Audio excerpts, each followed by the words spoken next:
Okay, so we're looking at the homework. Let's see if we can kind of sketch out what's going on. It's probably best for you to look at the homework sheet itself, because there's no way I can reproduce that picture. But let me maybe draw a top view.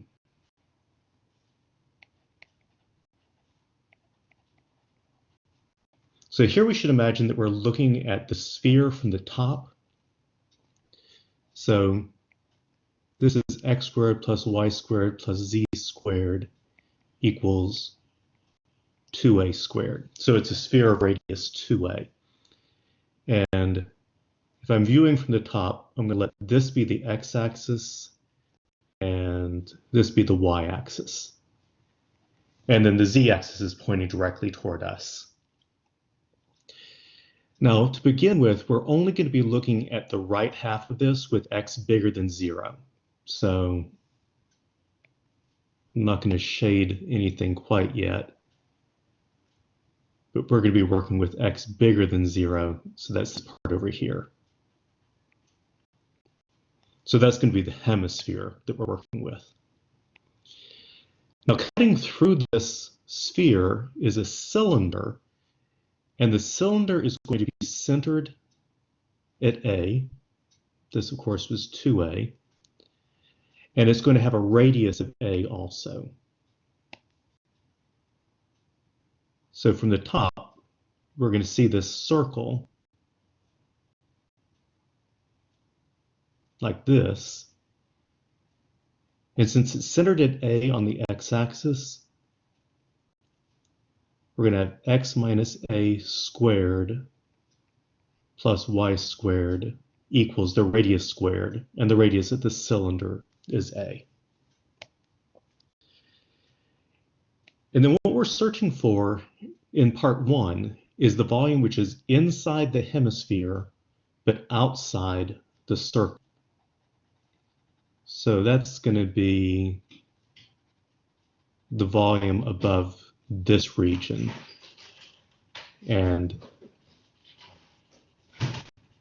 this one down here. So that kind of makes sense. So let's see how we can figure this out. Good.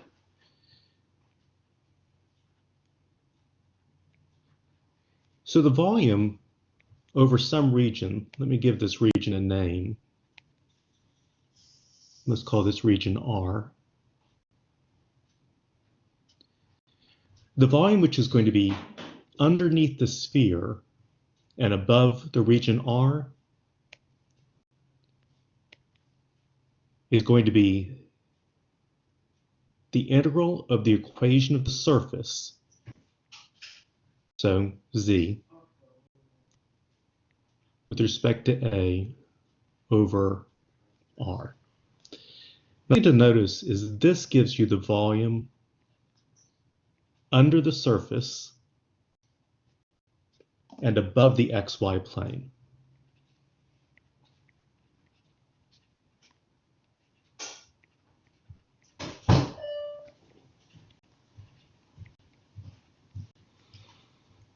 So in the equation for the sphere, that would be Z equals the square root of 4a squared minus x squared minus y squared. So that's this. I just solved that equation for the Z. Now notice that this is actually only half of the volume we want to find. So again, I can't draw the picture very well, but if the side view looks like this, where this is the XY plane,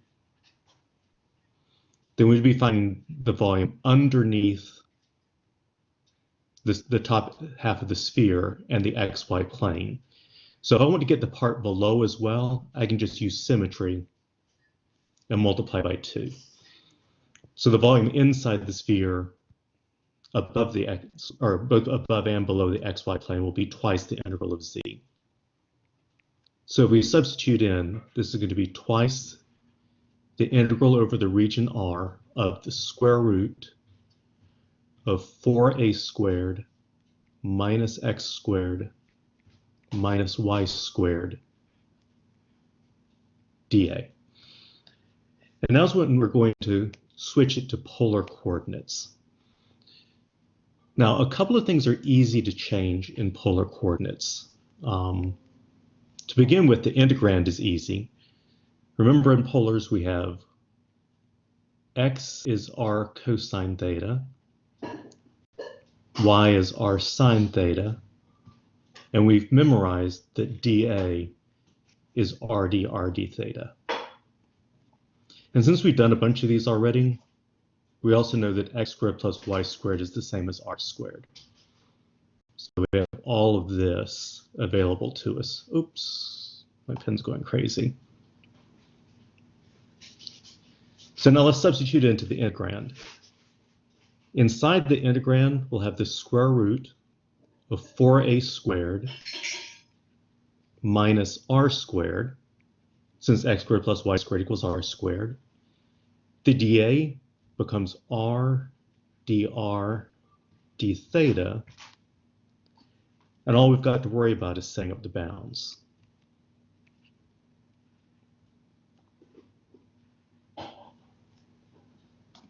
So let's think a little bit about how to set up the bounds. One more thing I'm going to do is use symmetry once again to say that instead of integrating from negative pi over 2 to pi over 2 for the thetas, I'm just going to go from 0 to pi over 2 and double it. So let me scratch out this 2 and make it a 4. I'm going to let theta go from 0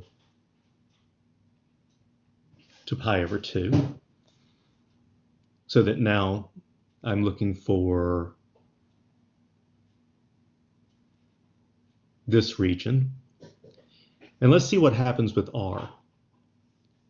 If I send a radius out from the origin at an angle between 0 and pi over 2, notice that the first curve that I cross is the circle, and the second one I cross is for the sphere. So I'm going to go from the cylinder to the sphere.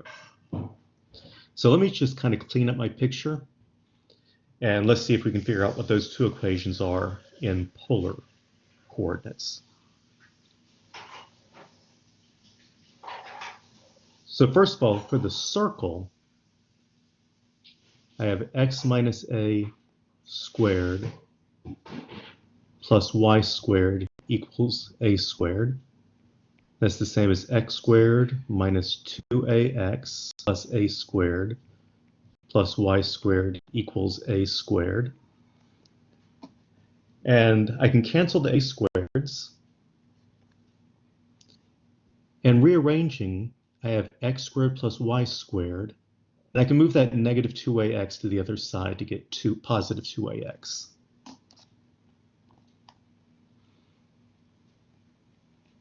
And then if I plug in my polar coordinates, x squared plus y squared is r squared. And 2ax becomes 2a times r cosine theta. So that's r equals 2a cosine theta. So coming back to my top picture,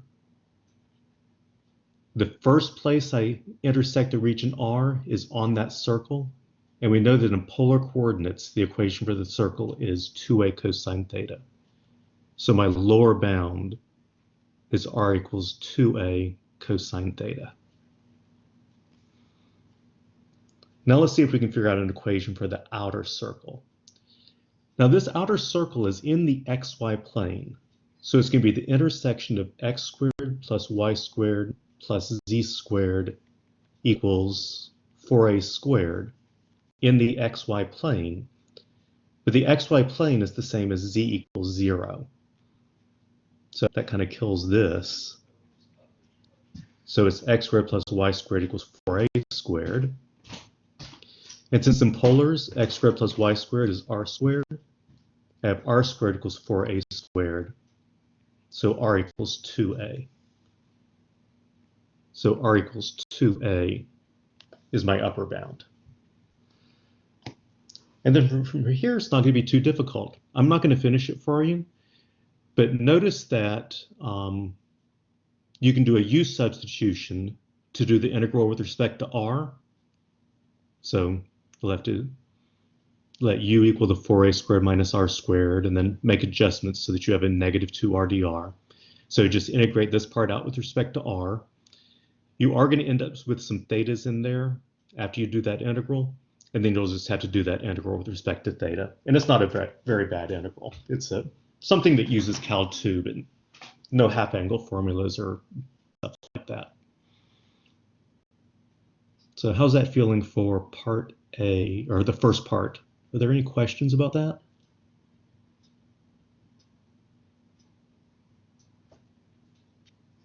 I see some comments coming. What did I change the 2 to a 4? Because instead of integrating from negative pi over 2 to pi over 2, I just integrated from 0 to pi over 2 and doubled it. Makes sense, Gabriel? Yeah.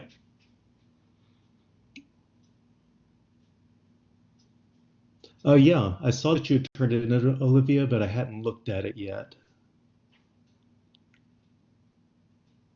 So if you want to make corrections and turn in, have me grade the corrections instead, that'll be fine. I'll take them through tomorrow. Does anybody else have questions before we look at part 2?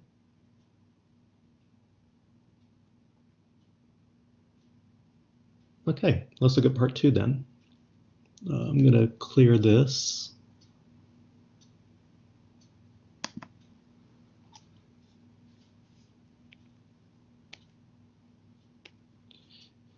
So in part 2, I give you a surface area formula.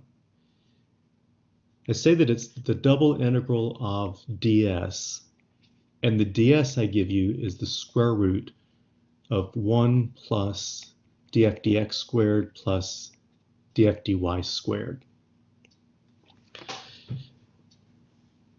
So kind of like before, times dx dy. Now, kind of like in the last part, we're going to find the surface area of the top half, and then we're going to have to double it so that we also get the surface area of the part which is below the xy plane. So I'll go ahead and stick a 2 in there, because if I just do this 1, I'd only get the part which is above the xy plane. So our f of x and y is just our z, and that's the square root of 4a squared minus x squared minus y squared. So it's just going to be some slightly messy calculations, but you need to take the partial derivatives of this with respect to x and with respect to y and substitute into this formula.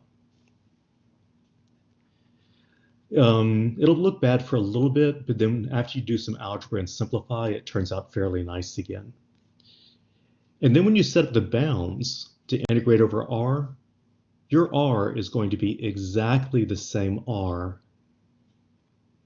as in part 1. So if you want to, just like before, instead of going from negative pi over 2 to positive pi over 2, then we could double it once again and let r go from, what was it? I've already erased it, crap. The top one was 2a, the bottom was 2a cosine theta, was that right? Okay, and then the outside was 0 to pi over 2. And then multiply by this other 2, which is already there. So I'm not going to do much more there. But the dx dy will change into an r dr d theta, and then you'll be substituting x equals r cosine theta, y equals r sine theta into this part of the formula. And when I say a rational multiple,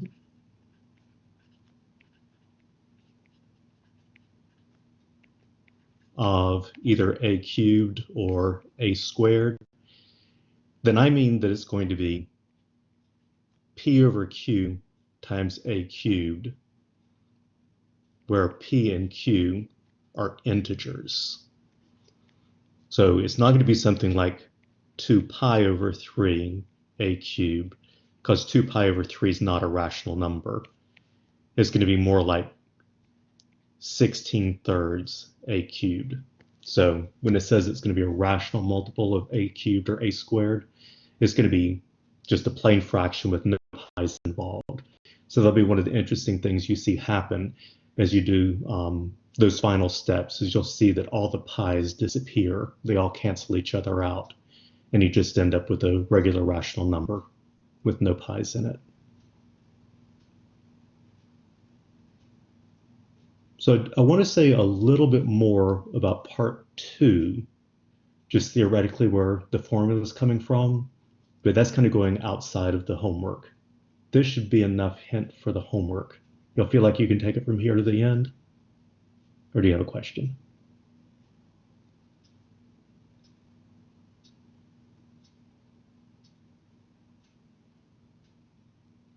Okay, I'm not hearing any questions. So what I'd like to do, because this leads into what we're doing next, in fact, some of you may already be watching the videos for this part, I want to show you where or how we can come up with this for ds. Oh, good question, Olivia. Yes, the bounds are going to be the same for both parts because the bounds describe r. So the bounds only have to do with the integral, or with the region that you're integrating over. They don't have anything to do with the integrand. So the bounds are going to be exactly the same for both. Anything else before I talk about where that formula comes from? Okay. So let me clear it.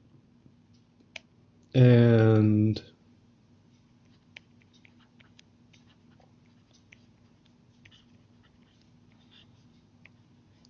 so this is the formula for a big scalar ds. So this is the ds you use when you want to integrate a function over a surface. And if you want to find surface area, then surface area is just the double integral of big ds. So in general, if phi of u and v is a parameterization of your surface, then ds is found by taking the derivative of phi with respect to u and crossing it with the derivative of phi with respect to v. Then you take the magnitude of that, du dv.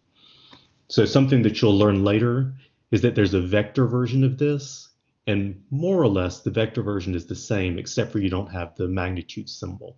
So kind of like little ds and little vector ds.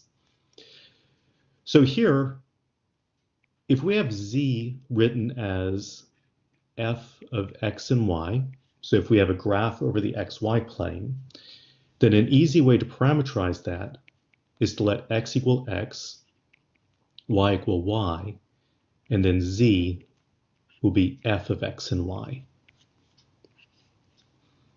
So writing that in phi notation, phi of x and y is x, y, and then f of x and y.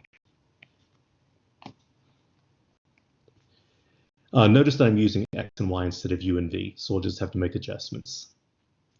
So I have d phi dx is 1, 0, and the derivative of f with respect to x. d phi dy, I'm differentiating this with respect to y, so I have 0, 1, and the derivative of f with respect to y.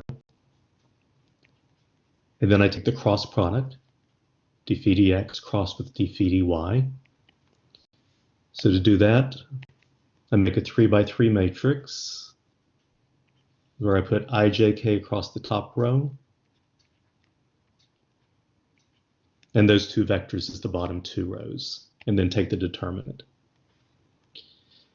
So it'll be I times 0 minus df dx, then minus the determinant, which will be 1 times df dy, plus k times 1. So when you take the magnitude of that, you'll have the square root of df dx squared, notice the minus sign squares away, plus df dy squared plus 1. And then ds is that thing times dx dy. So on the homework sheet, the homework was meant to be assigned before you would learn how to do integrals over surfaces. So I just gave you that formula instead of making you derive it yourself.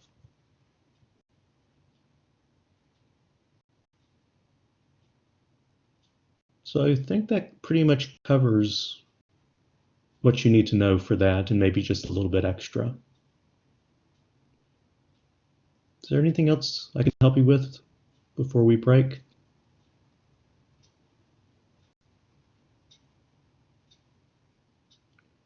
If I've gone too fast, or if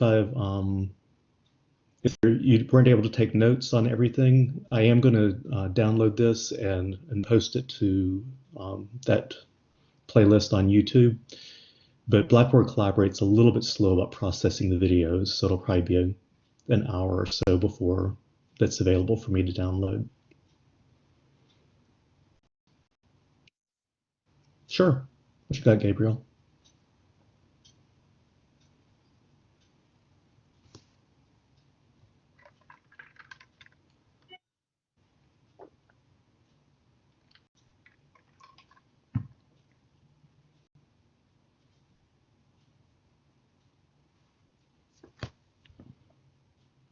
Are you thinking about your question, Gabriel, or typing it? If you're saying it, I can't hear you. I'll turn my microphone up. Hello? Oh. All right. So in the videos for section 14.1, I saw how we the double integrals was the function you were taking, was that specific for the problem you had shown, or did it matter? I was confused about that. You'll have to give me more of a hint than that. I did so many Yeah. videos all at once, I don't remember what was in 14.1.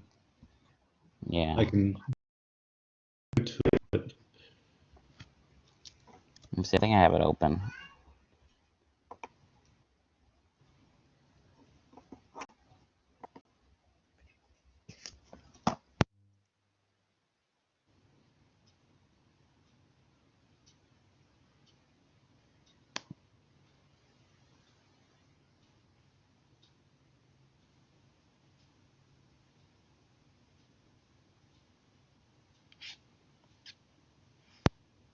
Okay, which of those videos from 14.1? I'm checking right now. Okay. Let me see.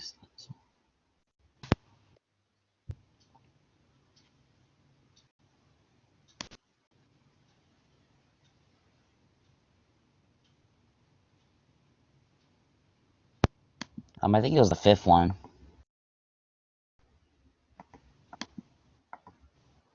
I see you're taking from the double integral of x dA. Hang on just a second, I need to mute myself. Okay, so can you give me a time in there? Oh, for there where I'm just setting up the bounds at the very beginning? Yeah, basically, yeah. I see, because you're taking from x. I want to know why specifically x. You understand? Why am I doing dx dy rather than dy dx? No, I understand that. Why are you doing the integral of x dy dx? There could be any function sitting in there. Yeah, So that's that's why I'm kind asking. okay. It's kind of like Olivia's question earlier. The bounds only depend on the region. It has nothing to do with the function which is sitting inside there. So All right. no matter what function was sitting in front of dA, I would set up the bounds in exactly the same way. That's a great question. So would you get the same answer with a different function? No. So if you thought about that x is representing the mass at a particular point in the region, then of course the weight is going to be different depending on what that density function is. If x represented the density of the region at the particular point. All right. Yeah. Okay, that's what I was wondering. Yeah. Now, if you set it up slicing dx dy or dy dx, then you're going to get the same answer for any particular function that's in there. But then if you change the function that you're using to integrate, then you're going to get different answers. Yeah, All right. that's a good thing to clarify. And you could do it either way, but you want to do the best way that makes it easier? Yeah, Uh, and for that one problem in particular, slicing vertically, you only have to do one integral, but if you slice it horizontally, you have to do two. All right. Okay, thank you. Does anybody else have something? You might have been saying something before. I think I might have just had my speaker turned off.